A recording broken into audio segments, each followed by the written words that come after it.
পেরেছে আমার নবীর উসিলায়। যেই জায়গায় নবীর উসিলায় দোয়া করার কারণে আদম পয়গম্বর ক্ষমা পাইছেন, কিয়ামত পর্যন্ত যত উম্মত আসবে আর ওই আরাফার ময়দানে দাঁড়াই আল্লাহর কাছে দোয়া করবে, আল্লাহ কিয়ামত পর্যন্ত অসংখ্য বান্দা বান্দিকে মাফ করতে থাকবে। ওয়ারাফা'না লাকা যিকরাক, ও পয়গম্বর আমি আপনার আলোচনাকে সর্বোচ্চ মর্যাদা দিয়েছি। কেমন মর্যাদা দিয়েছেন? বলে আল্লাহ তাআলা 7 আসমানের প্রত্যেকটা দরজায় দরজায় নবী মুহাম্মদের নাম লিখে রেখেছেন।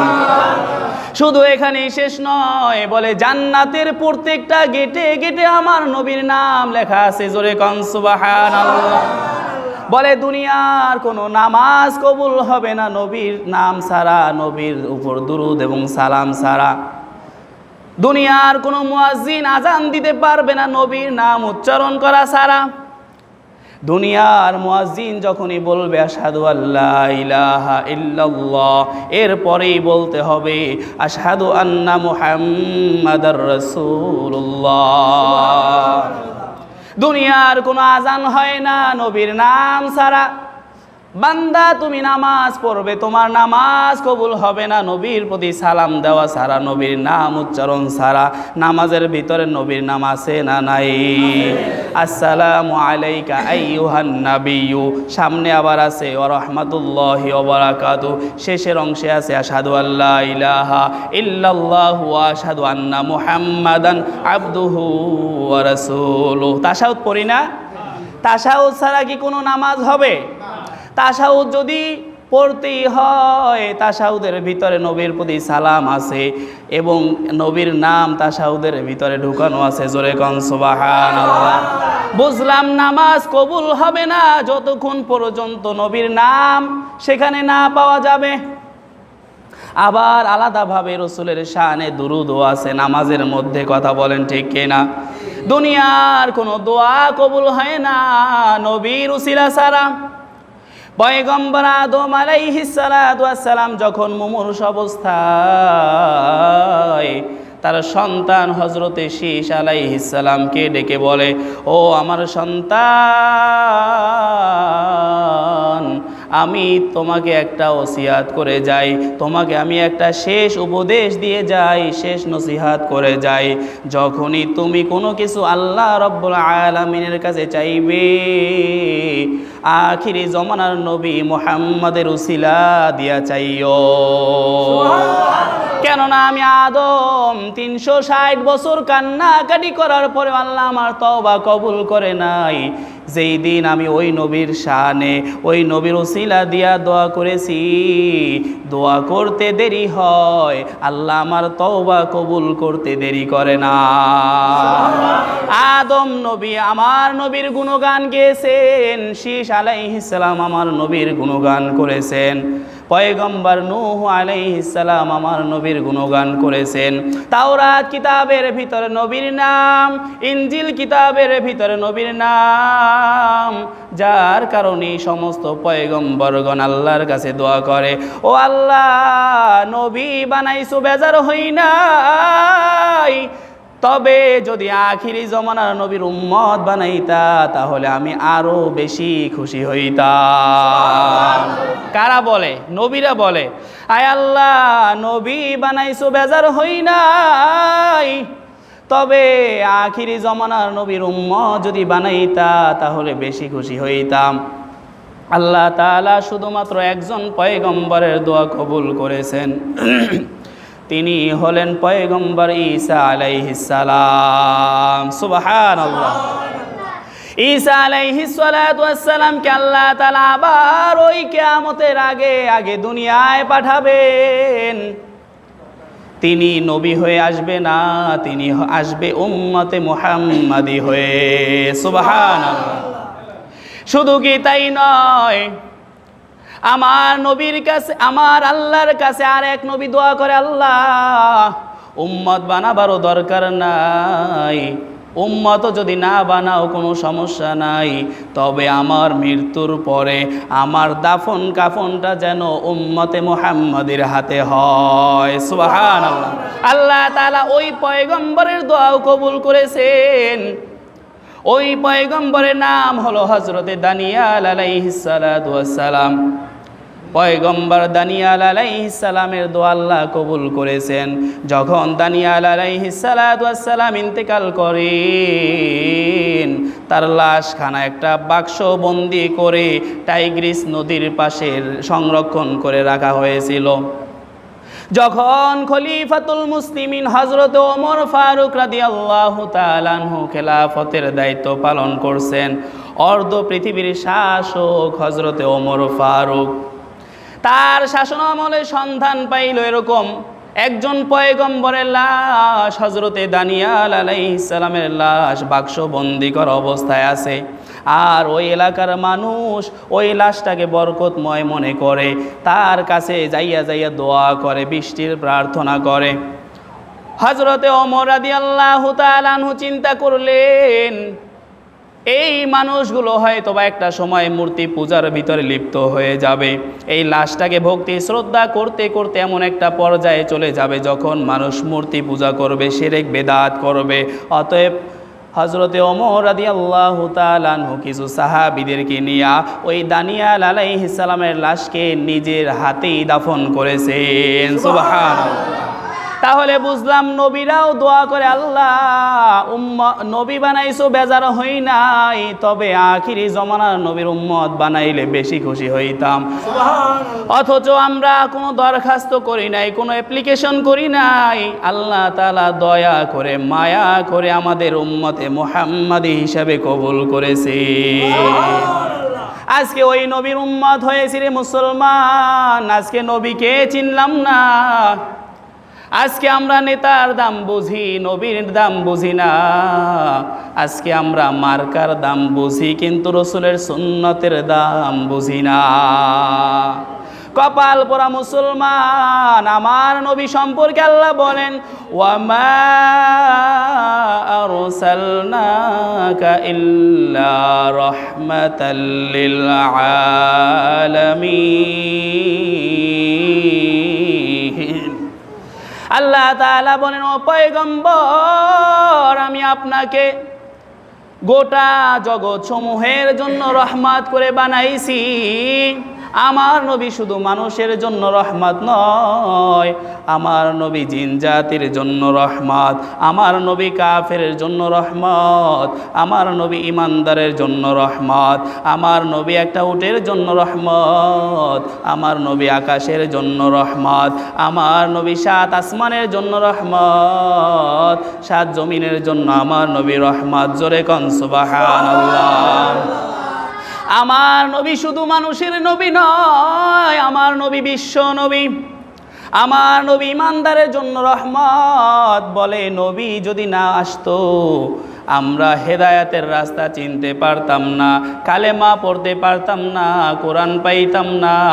আমরা কোরআন পেয়েছি নবীর উসিলায়, কালেমা পড়তে পেরেছি নবীর উসিলায়, জান্নাতের রাস্তা জাহান্নামের রাস্তা চিনতে পেরেছি নবীর উসিলায়।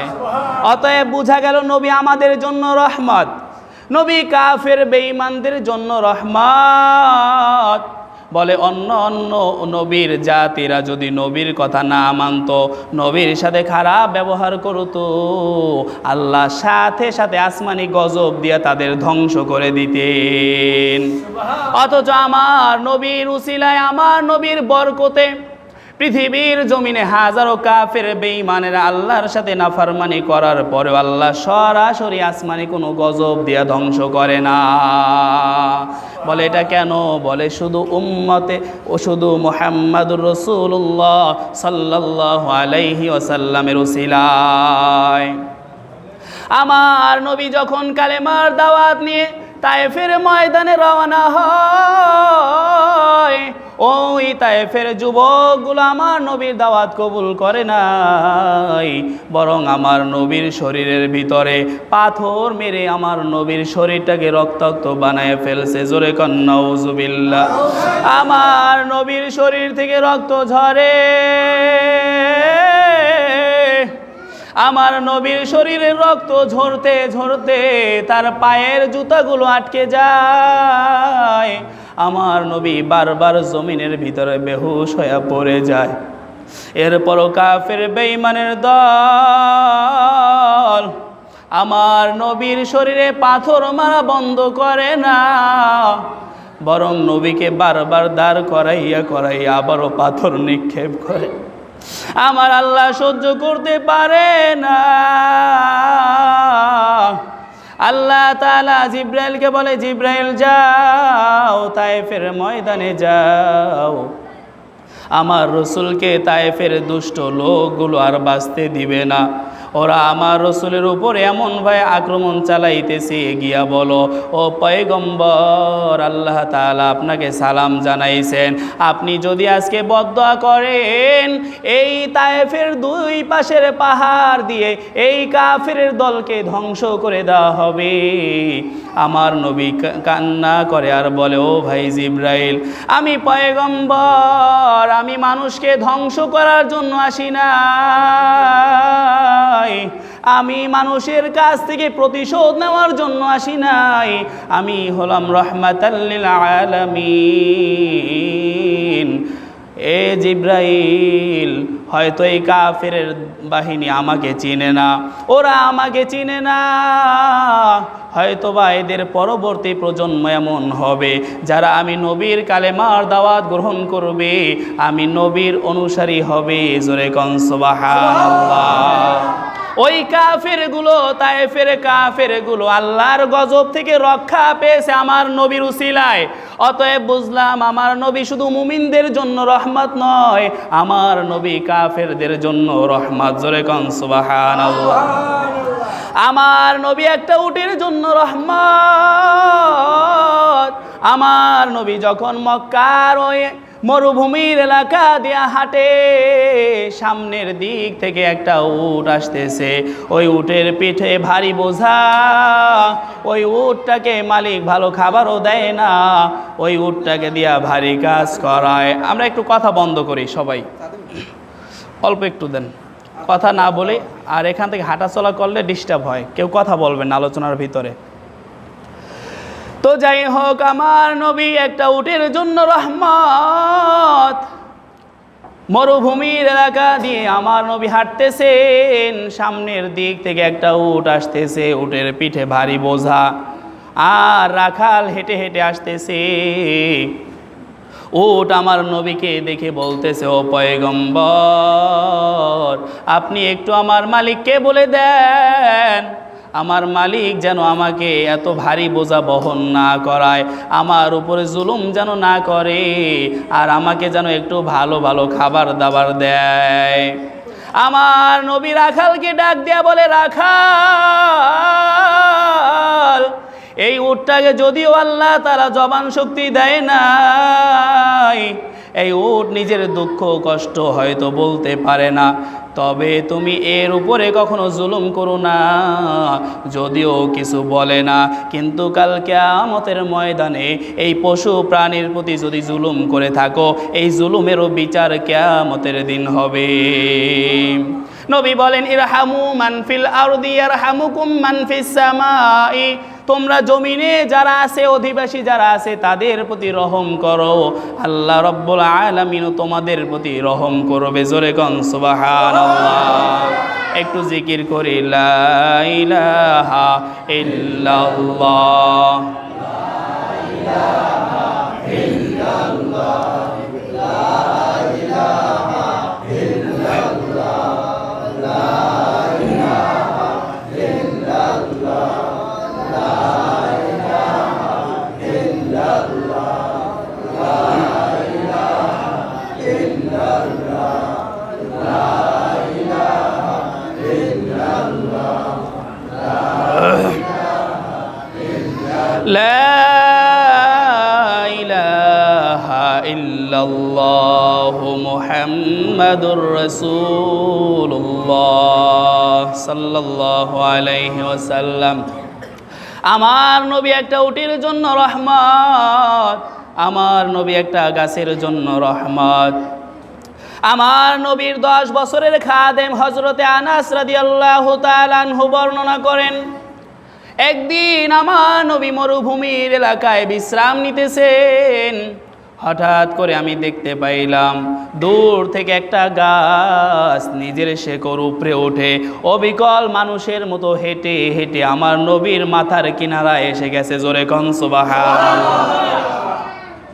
শুধু আমার নবীর মাথার কিনারায় আসছে এটাই শেষ নয়, ওই গাছ নিজের ডালপালাগুলো নবীর শরীরের উপরে ঝুঁকাইয়া দিয়েছে যাতে করে সূর্যের তাপ আমার নবীর গায়ে না লাগে।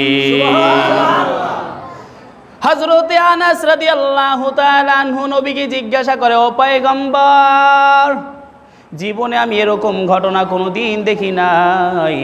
গাছ আবার মানুষের মতো হাঁটতে পারে, আবার গাছ এসে নিজের ডালপালাগুলো দিয়ে আপনাকে ছায়া দিয়েছে, এই ঘটনা তো আমি কোনোদিন দেখি নাই, কারণটা কি? আমার নবী ডাক দেয়া বলে, আনাস, এই গাছটা সাধারণ কোনো গাছ নয়, এই গাছ আল্লাহ তাআলার কাছে দোয়া করেছে, আল্লাহ, ও আল্লাহ, আখিরি জমানার পয়গম্বরের সাক্ষাৎ আমাকে একটু দিও, আমি যেন আখিরি জমানার পয়গম্বরকে দেখতে পাই। শুধু দেখলেই হবে না, আমি যেন নবীর একটু খেদমত করতে পারি। জোরে কোন সুবহানাল্লাহ। আমার আল্লাহ গাছের দোয়া কবুল করেছেন, যার কারণে আজকে আমি নবীকে পেয়ে গাছ নিজের থেকে এসে আমাকে মন ভরে দেখছে, আবার নিজে মন মতো আমার খেদমত করে চলে গেছে। জোরে কোন সুবহানাল্লাহ। আমার নবীকে গাছ চিনে, আমার নবীকে উট চিনে। শুধু কি তাই বলে, একটা জড় বস্তু পাহাড়, একটা পাথর আমার নবীকে চিনে, পাথরের ভিতরেও নবীর মোহাব্বত আছে। জোরে কোন সুবহানাল্লাহ। আমার নবী প্রত্যেকবার যেই রাস্তা ধরে মদিনায় প্রবেশ করতেন, ওই রাস্তা দিয়ে হাঁটলে উহুদ পাহাড়টাকে নবীজি দেখতেন, আর উহুদ পাহাড়টাও আমার নবীকে দেখতেন। জোরে কোন সুবহানাল্লাহ। একদিন আমার নবী যেই পথ ধরে মদিনায় প্রবেশ করতেন সব সময়ের জন্য, একদিন অন্য রাস্তা দিয়ে মদিনায় প্রবেশ করতেছে। ওই দিকে উহুদ পাহাড়টা আল্লাহর কাছে কান্না করে, আল্লাহ, আমার নবী মনে হয় আমার উপরে রাগ করেছে, গোসা করেছে, যার কারণে আমার নবী আমার পাশ দিয়ে আজকে গেল না। আল্লাহ তাআলা পাহাড়ের কান্না সহ্য করতে পারে নাই, আল্লাহ জিব্রাইলকে পাঠায় বলে, জিব্রাইল যাও আমার নবীকে গিয়া বলো, ও পয়গম্বর, আপনি কি উহুদ পাহাড়ের সাথে রাগ করেছেন নাকি? উহুদ পাহাড় আপনাকে না দেখে আপনার বিরহে কান্নাকারি করতেছে, আপনাকে আপনার রব বলেছে আপনি যেন ঘুরে আবার ওই উহুদ পাহাড়ের কিনার দিয়া যান। জোরে কোন সুবহানাল্লাহ। আমার নবী সাহাবীদেরকে নিয়ে আবার ওই পথ দিয়া মদিনায় ঢুকলেন। যেই পথ দিয়া ঢুকলে উহুদ পাহাড়কে নবী দেখতে পায়, আর নবীকে উহুদ পাহাড় দেখতে পায়। জোরে কোন সুবহানাল্লাহ। আমার নবী উহুদ পাহাড়ের দিক থেকে হাঁটে আর সাহাবীদেরকে বলে, হাযা জাবালু উহুদ ইউহিব্বুনি ওয়া উহিব্বুহু। ও সাহাবায়ে কেরাম, এটা হলো জাবালে উহুদ, এই উহুদ পাহাড়টা আমি নবীকে ভালোবাসে, আর আমি নবীও এই উহুদ পাহাড়টাকে ভালোবাসি। সুবহানাল্লাহ। একটা পাহাড় যার ভিতরে কোনো প্রাণ নাই, জড় পদার্থ, সেও আমার নবীকে ভালোবাসে, সেও আমার নবীর আশিক, আর আমরা আজকে মুসলমান হইয়া ওই নবীকে চিনলাম না। আজকে ওই নবীকে যদি চিনতাম, ওই নবীর আদর্শের বাহিরে চলতে পারতাম না। কথা বলেন ঠিক কিনা? আমার নবীর উসিলা ছাড়া কোনো দোয়া কবুল হয় না। নবীর উসিলায় যদি কোনো বান্দা দোয়া করে সেটাও যেরকম কবুল হয়, আমার নবীর উসিলা দিয়া যদি কেউ বদদোয়া করে সেটাও কবুল হয়ে যায়। নবী আমার এই রবিউল আউয়াল মাসে ইন্তেকাল করেন। নবীর ইন্তেকালের পর নবীর একজন আশেক দীর্ঘ 15 দিন সফর করে করে মদিনায় প্রবেশ করেছেন নবীকে দেখবার আশায়। নবীকে একটা নজর দেখবে, নবীর জবান থেকে 2টা কথা নিজের কানে শুনবে এই আশায় দীর্ঘ 15 দিন সফর করে করে মদিনায় প্রবেশ করলেন। মদিনায় আসার পর জানতে পারলেন নবী আর দুনিয়ায় নাই। ওই আশেকের কপাল বড় খারাপ, নবীর রওজার কিনারায় যাইয়া নবীকে দুরূদ পড়ে সালাম জানায়, 2 চোখের পানি ছেড়ে বুক ভাসায়। পাশেই হজরতে আলী, হজরতে আলীকে দেখে ওই আশেক বলতেছে, ও আলী, তুমি তো নবীর জামাতা, তুমি তো নবীর সাহাবী। মনে বড় আশা ছিল নবীকে 2 নয়নে দেখবো, মনে বড় আশা ছিল নবীর জবানে 2টা কথা আমার নিজের কানে শুনবো, কিন্তু হে আলী, নবীকে তো পেলাম না, মনের আশা মনেই রয়ে গেল। তুমি কি আমাকে নবীর একটা জামা দিতে পারো, যেই জামার ভিতরে আমার নবীর ঘামের ঘেরান লেগে আছে? জোরে কন সুবহানাল্লাহ। কেননা আমি জানি আমার নবীর শরীরের ঘাম থেকে মিশক আম্বরের চাইতো অধিক সুঘ্রাণ বাহির হয়। আম্মা জান আয়েশা রাদিয়াল্লাহু তাআলা আনহা বলেন, যখন আমার নবী বাহির থেকে ঘরে প্রবেশ করতেন, আমরা শিশি ভরে ভরে নবীজির ঘাম মোবারক রেখে দিতাম, আর যখন কোনো বিবাহের অনুষ্ঠানে যাইতাম তখন ওই ঘামগুলো আমরা সুগন্ধি হিসাবে ব্যবহার করতাম। ও আলী, নবীর একটা জামা দিতে পারোনি, যেই জামার ভিতরে নবীর ঘাম লেগে আছে? আমি তো নবীকে দেখলাম না, নবীর কণ্ঠে 2টা কথাও শুনতে পারলাম না।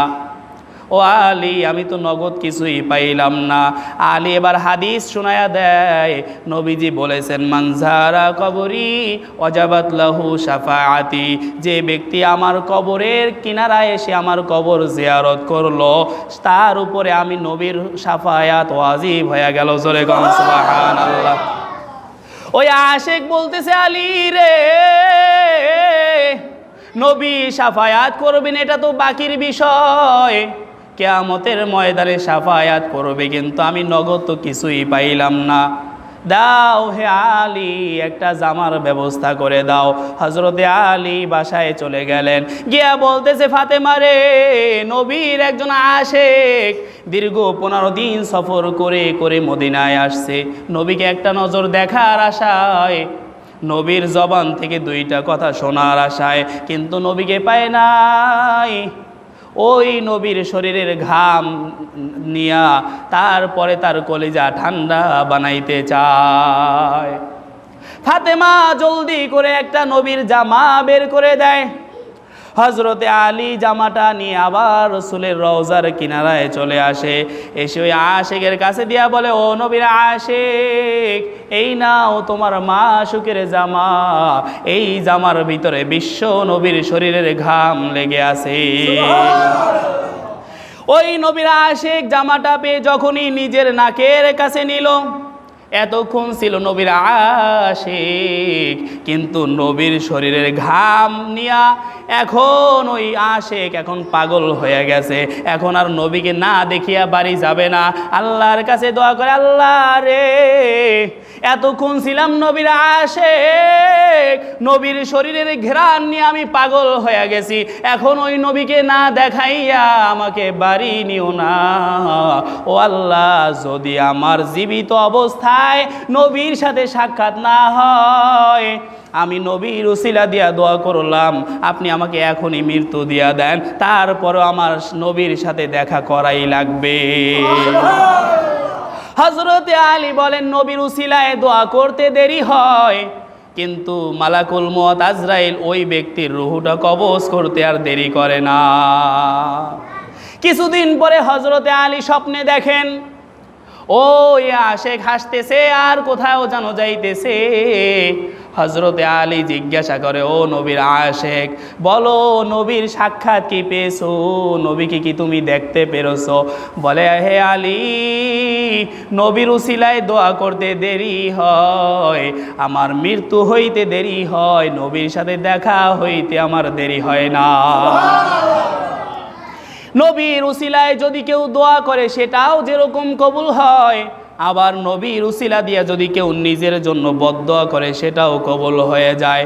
নবীর আর একজন আশেক যায়েদ বিন আব্দে রব্বি, আব্দুল্লাহ বিন যায়েদ বিন আব্দে রব্বি খেজুরের বাগানে কাজ করতেছেন, খেজুর গাছে কাজ করতেছেন। যখনই সংবাদ পাইছে নবী দুনিয়ায় নাই, খেজুর গাছ থেকে লাফ দিয়া জমিনের ভিতরে পড়ে গেছে। পরে বলতেছে, আল্লাহ, যেই চোখ দিয়ে আমি দুনিয়ার সবচাইতে সুন্দর মানুষ, সবচাইতে সুদর্শন মানুষ নবীকে দেখব না, ওই চোখ আমার দরকার নাই। এই চোখ দিয়ে আমি দুনিয়ার কোনো সৌন্দর্য দেখতে চাই না, এই চোখ দিয়ে আমি আমার মা বাবাকেও দেখতে চাই না, এই চোখ দিয়ে আমার স্ত্রীকেও দেখতে চাই না, এই চোখ দিয়ে আমার সন্তানাদিও দেখতে চাই না। ও আল্লাহ, নবী যদিও দুনিয়ায় নাই, নবী যখন দুনিয়ায় নাই, আমার এই চোখেরও কোনো আলোর দরকার নাই। নবীর উসিলায় বদদোয়া করেছে নিজের জন্য, আল্লাহ সাথে সাথে চোখের আলো নিয়ে গেছেন। কেমন নবীর উম্মত হইলাম রে মুসলমান, যেই নবীর নাম ছাড়া নামাজ হয় না, যেই নবীর নাম ছাড়া আজান হয় না। পৃথিবীর এমন কোনো ঘন্টা নাই, এমন কোনো মিনিট নাই, এমন কোনো সেকেন্ড নাই যেই সেকেন্ডে নবীর গুণগান হয় না, যেই মিনিটে নবীর আলোচনা হয় না। পৃথিবীর 24টা ঘন্টা ঘুরে ঘুরে আমার নবীর আলোচনা হইতেছে। জোরে কোন সুবহানাল্লাহ। পৃথিবীর কোনো জায়গায় এখন ফজরের আজান চলতেছে, কোনো জায়গায় জোহরের আজান চলতেছে, আমাদের দেশে এখনো কোনো জায়গায় এশার আজান চলতেছে। অর্থাৎ আল্লাহ সময়ের ব্যবধান এমনভাবে সৃষ্টি করেছেন, 24টা ঘন্টা কোনো না কোনো জায়গায় আজান চলতেছে। আর যেখানে আজান হবে সেখানেই আমার নবীর নাম উচ্চারণ হবে। এভাবে আমার নবী বলেন, ওয়ারাফা'না লাকা যিকরাক, ও পয়গম্বর, আমি আপনার আলোচনাকে সর্বোচ্চ মর্যাদা দিয়েছি। অতএব আল্লাহ যার মর্যাদা বাড়াইছে, ওই নবীর আলোচনা করে, ওই নবীর শান এবং মান বর্ণনা করে দুনিয়ার কোনো মানুষ শেষ করতে পারবে না। আমার নবী এই রবিউল আউয়াল মাসে জন্মগ্রহণ করেছেন। আমার নবী জন্মগতভাবে রহমত। আমার নবীর মা আমেনা বর্ণনা করেন, দুনিয়ার কোনো মা যখন সন্তান গর্ভে ধারণ করে, বলে মায়ের পেট বড় হয়, সন্তান পেটের ভিতরে নড়াচড়া করে, লাথি মারে, কিন্তু আমার পুত্র মুহাম্মদ আমার গর্ভে আসার পরে আমাকে বিন্দুমাত্র কষ্ট দেয় নাই। সুবহানাল্লাহ। অন্য মা জননীরা সন্তান গর্ভে থাকলে তার হাঁটা চলা করতে কষ্ট হয়, কিন্তু আমি আমেনা আমার পুত্র মুহাম্মদকে গর্ভে ধারণ করে আমার কোনো চলাফেরা করতে কোনো কষ্ট হয় নাই। শুধু কি তাই বলে এখানে শেষ নয়, আমেনা বর্ণনা করেন মরুভূমির এলাকা, দ্বিপ্রহরের সময় সূর্য যখন উত্তপ্ত থাকে, মরুভূমির বালুগুলো গরম হয়ে যায়, পাথরগুলো গরম হয়ে যায়, খালি পায়ে কোনো মানুষ এই বালুর উপর দিয়ে হাঁটতে পারে না। অথচ আমি আমেনা যখন ওই উত্তপ্ত মরুভূমি দিয়ে হাঁটতাম, আমার পায়ে গরম লাগে না, মনে হয় যেন আমি শীতল মাটির উপর দিয়ে হাঁটতেছি। আম্মা জান আমেনা বর্ণনা করেন, যখন আমি রাস্তা দিয়ে হাঁটি, রাস্তার দুই পাশের গাছ আমাকে সালাম জানায়, ও বিশ্ব নবীর মা আমেনা তোমাকে সালাম। শুধু এখানেই শেষ নয়, আমার নবীর কি শান কি মান। নবীর মা বর্ণনা করেন, আমি যখন কোনো কূপের কিনারায় যাইতাম, ওই কূপের পানি যদি নিচে থাকতো, আমাকে দেখা মাত্রই কূপের পানি উপরের দিকে উঠে আসতো। জোরে কোন সুবহানাল্লাহ। আমার বান্ধবীরা বলতো, আমেনা তোমার পানি আনা লাগবে না, তোমার পানি আমরাই এনে দেব, তুমি শুধু আমাদের সাথে চলো, কূপের কাছে গিয়া শুধু দাঁড়াইবা, তুমি ওখানে দাঁড়াইলেই তোমার সম্মানে ওই পানিগুলো উপরের দিকে উঠে আসে। জোরে গন সুবহানাল্লাহ। শুধু কি এখানেই শেষ? বলে না না, নবীর মা যখন গোসল করতে যাইতেন, বলে গোসলখানার ভিতরে এত সুঘ্রাণ বাহির হয়। আমেনা বলে, আমার শাশুড়ি আমাকে একদিন জিজ্ঞাসা করে, ও বৌমা কি ব্যাপার, তোমার গোসলখানা থেকে এত সুঘ্রাণ কেন বাহির হয়? বলে, আম্মা জান, শুধু গোসলখানা থেকে এরকম সুঘ্রাণ আসে না, আমি যদি কোথাও থুতু ফালাই, আমার থুতু থেকেও মিশক আম্বরের চাইতেও সুঘ্রাণ বাহির হয়। আমার নবীর শান, আমার নবীর মান, আমার নবীর আলোচনা করে এরকম এক রাত দুই রাত সারা রাত যদি আলোচনা করা হয়, সারা জীবনও যদি আলোচনা করা হয়, ওই নবীর আলোচনা, ওই নবীর গুণগান গিয়ে শেষ করা যাবে না। হযরতে শেখ সাদি রহমাতুল্লাহ আলাইহি জগৎ বিখ্যাত একজন কবি, বড় একজন লেখক। তিনি চিন্তা করলেন, জীবনে কতই কবিতা লিখলাম, কতই কিতাবাদি লিখলাম, কিন্তু রসুলের শানে তো কিছুই লেখা হইল না। রসুলের জন্য এমন একটা কিছু লেখা দরকার, যার উসিলা দিয়া কিয়ামতের ময়দানে নাজাত পাওয়া যাবে।